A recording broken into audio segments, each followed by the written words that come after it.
Iktar minn nofs il-popolazzjoni tuża tal-linja card biex minn 1% ta' dawk li jużaw it-trasport pubbliku f'Ġunju tal-2015 illum l-użu tagħha tela l-85% ta' dawk li jużaw it-trasport pubbliku. Fil-fatt huma 230,000 il-persuni fil-possess ta' din il-kard, xi ħaġa li għat-trasport pubbliku f'pajjiżna kienet rivoluzzjonarja.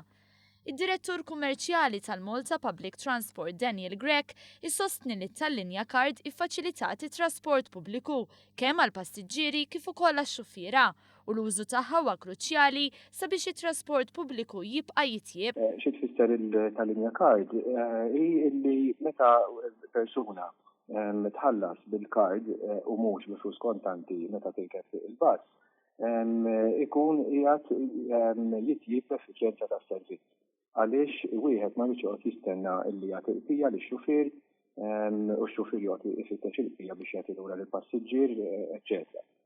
Allura wieħed iktar jista' malajr u iktar il-vjaġġ jista' jkompli malajr. Matul dawn l-aħħar xhur il-Malta Public Transport introduċiet diversi offerti għal dawk li għandhom it-tal-linja card. Dawn l-inizjattivi ħallew il-frott tagħhom mhux biss għax aktar persuni applikaw għal tal-linja card imma aktar persuni għamlu wkoll użu mit-trasport pubbliku. Huwa sinjal li n-nies draw din is-sistema u huma komdi jużawha u anke fl-istess ħin illi l-trasport pubbliku qed jintuża aktar u aktar.